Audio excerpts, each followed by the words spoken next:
Hey guys, we're back. This is one that Eddie did not want to do. I didn't. I got to be honest. I did not want to do it. He didn't want to be Johnny Seal guy, but There's too much of this crap out there. I explained to him that there's a lot of it out there because people love it. People love gear. Guys love gear. And you actually used your gear, unlike a lot of the folks out there. So we're going to talk about it. Let's start at your feet and move up. What did you wear? What I put on my toesies? I guess it would kind of depend on where I was. Like what I wore in Iraq versus where in Afghanistan or Africa. It all kind of depends. If I'm coming from the ocean, I would wear, my good old Chuck tees that I would do just because they dry quick and they don't hold a lot of water. So I wore that, I think, on one mission. Other than that, if it was Iraq, I usually wore my low top Solomon, like you've seen those with the pull with the little pull. Something like that? Just like that, yeah. Yes. And then Afghanistan, because of the more rockier terrain, I would do high tops, which would be usually Merrells. Actually, I probably did Merrells as well. I'm a big Merrell guy because I got a wider foot. Okay. So I like those. And then thin socks, obviously weather dependent. If it was like super cold outside or was snowing, then I would, kind of layer up a little bit. And then moving up to my pants, I would wear usually the Cry that had the built-in knee pads. I would wear those. On some occasion, I would just wear plain black Arc'teryx. It really depends on what I was doing. Did you ever wear jeans like throwback to the Vietnam SEALs just to do it? I don't think so, but man, I really missed out. You should have, I think yeah. I got to go that would have been cooler. Tiger stripe top and oh jean my God. bottom. Little red do-rag. something. Yeah. No, I didn't do it, but man, I really missed out. So technically, I really shouldn't be talking about gear if I haven't done that. Right. So got the pants, and then for belt, I would wear a Rigger's belt. Just a simple nylon. Just a simple belt, nylon right? that you have the chance to. You have the opportunity to hook up a carabiner if you got to be, which we would use a lot to lock into a helo, especially little birds. If you're taking off, you want to be hooked in just in case something happens, it rocks and you fall. You're at least you got a point of contact that's not letting you fall to your death. Sometimes I would wear a sidearm. Sometimes I would not wear a sidearm. If I did, it all depends on what was going on. Sometimes I would wear an extra belt if I was carrying a shotgun, extra breaching charges, a sledgehammer. It all just depend on what I was wearing. Usually I would not. I would just put my pistol attached to my Rigger's belt. Okay. Like a hard paddle, not a paddle, but a loop through. I wasn't big on the paddle because they can easily come out. It would always make sure that it would not get ripped out by someone grabbing it or getting off a helo, falling down a mountain, right. Which all happens. Things that could happen. All things that can happen. So I did that, and then my pistol was a SIG, always 226, with a white light, and then I would carry, and sometimes I would carry like pouches for frag grenades. And sometimes I would use concussion grenades, which is kind of the same thing, just no frag. Same amount, 1 pound of explosive, just no frag. So it's more for a concussion, which is great for buildings, right. Which we know. Collapsing entire buildings. And then we go up, if it was like Iraq or warmer weather, I would just wear a t-shirt with my patches on the sides. If not, I would wear a long sleeve shirt, cami shirt, but it was that thin material. So it wasn't like the cami. Just because of the sweat, right? It could be breathable, but it would be cami sleeves. So it just really depends. And then this is my gear setup right here. This flag has been with me since SEAL Team 2 and on, so it's like the flag. That's why it's all worn out. Usually carry, it always depends. I would have 1 magazine in the gun, always 3 super accessible. And it would just depend on, I really don't have it would change all the time. Like I got one in the back right here going this way that I could reach back with my arm, grab it out. And I would put a couple more in a camelback that I usually carry. And I usually had a couple different camelbacks or backpacks, or some that I would have these little clips. I could just clip them in.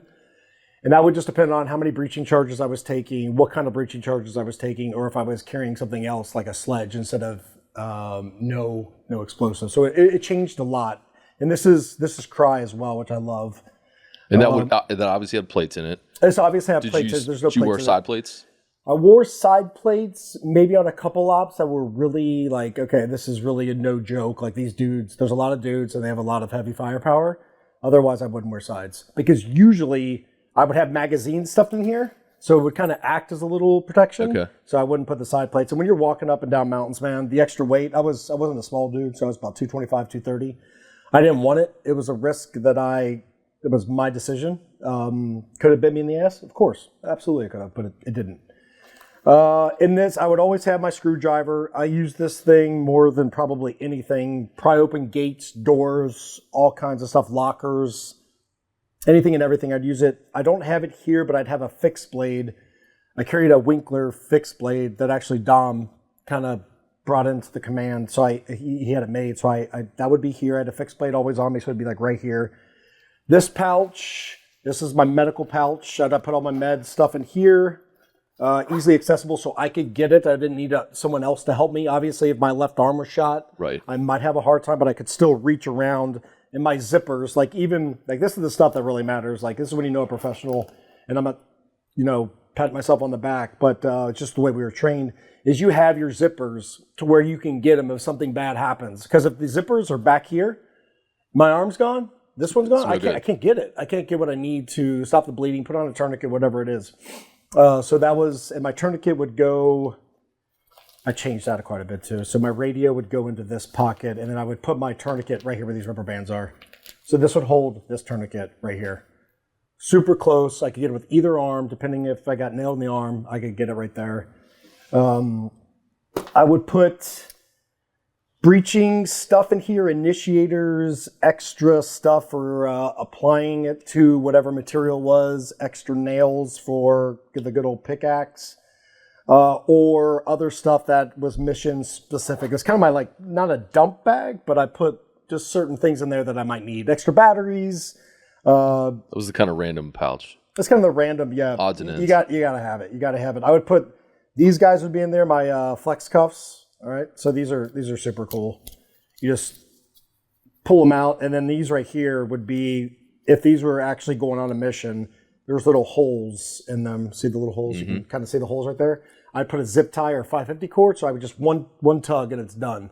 And I wouldn't, fumbling around, make sure I was using gross motor movements the whole time in case it was cold or whatever it was. So I'd carry a couple sets of these. These were very useful, even though bad guys deserve to be shot, in my opinion, more. But you got to capture the ones that obviously are not carrying a weapon, and the ones that we kind of need to talk. So that would be in this one. And again, this pouch changed a lot. It was all mission specific, region specific, country specific, all that stuff. So, and then here, got a little dump pouch. I think I would put my maps in here. Maps, and if we were going for a certain target, I would have certain information, vital information I would need to know about that person. It would be in there, and I would also put a notepad in here, and like a waterproof field notepad. Mm-hmm. When I did my interrogations on the battlefield, I could write down notes so I could pass it to the intel people when we got back to base. So that's kind of, and again, this is just, this changed all the time. I'm always like, oh, you are working our gear. I got to be changing stuff. Like, okay, we're deciding to go into this wall. I might need to change my breaching charges to more beefier stuff. I would also keep, one of my breaching charges in here. Now that I'm thinking about it, I would keep a charge in here as well. So it all changed. So moving up, I would always wear a petzl around my neck, because always usually have the red light on there. This is a newer one, the old school one, with the flip up red. Yep. That would be on there. I'd always have that because once target's secure and you're internal and, no one's going to see your lights or whatever, and, the gunfight's already happened and people know you're there, then we can go in, start looking for what we need to look for, checking who we captured or killed, whatever it might be. Strobe? Strobe would be on the helmet. So obviously the contingent group stickers went on there. So Peltors for noise cancellation. I know they got a lot of new stuff out there, but this is what I wore. It's dual, so it could run 2 radios if I needed to. So one would be my intercom, and if I'm on a helo, I can take the other one. I would plug into the internal communications, talk to the crew if I need to. So not only is that protecting your hearing, but it's also allowing you to communicate. Yeah, it's one of those, so if I'm talking normal, I can hear you normal, a loud noise goes off, it muffles it. Yeah. So, and then the helmets, the good old trusty helmets, the strobe. This is the strobe I prefer to use. I would put right back here. And it was a good, acting like as a counterweight, I'd have a piece of Velcro that goes over it. So I'd do that. It was a good counterweight. Loved it. Kept it there because I found that if you put too much stuff on here and you're going into smaller spaces, your head's hitting stuff and it's ripping stuff off. So I'd go on the back side. Obviously, night vision. You got your night vision on there. Night vision would always be on. Unless we were doing a daytime op, it would be in my backpack. But then when it starts to get even remotely close to dusk, nods are going on, ready to go. And I don't know if you know this, buddy, but this right here that you see on all those video games and helmets, this is my invention. No kidding. Like, no kidding invention. Like, what does that do? Other than it looks cool.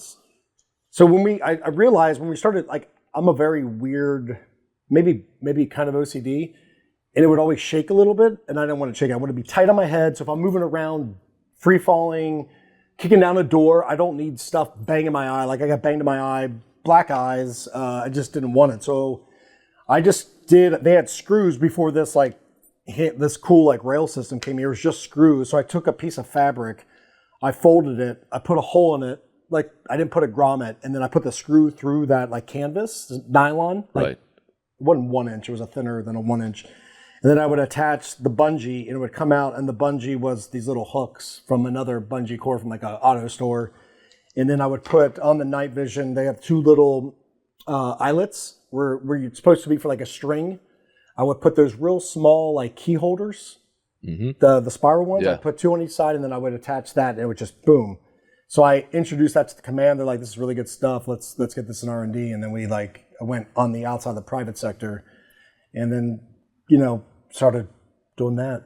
So I should have, if I was operating at the time, if I would have known better, I would have done patents and all that. I was going to say, did you get any cash for that? Maybe a little bit, but that was definitely Eddie's invention. I didn't know it would turn into what it turned into. Yeah. Had I known, I would have gone about it a different way. But man, to be honest with you, it's good that it helps the operator not having freaking nods, because if you can't see, you're not shooting the bad guy. Next time you invent something, call me. I will. We'll do that. Okay, so last but not least, I've been staring at this tool for like 9 podcasts. So we talk about this in the book about how we started to go through walls, because you started to go through the doors. They were expecting that, and you just tons of machine gun fire. And during that, my team leader is like, "Hey, we should try that. Let's go through the wall." I was like, "Absolutely."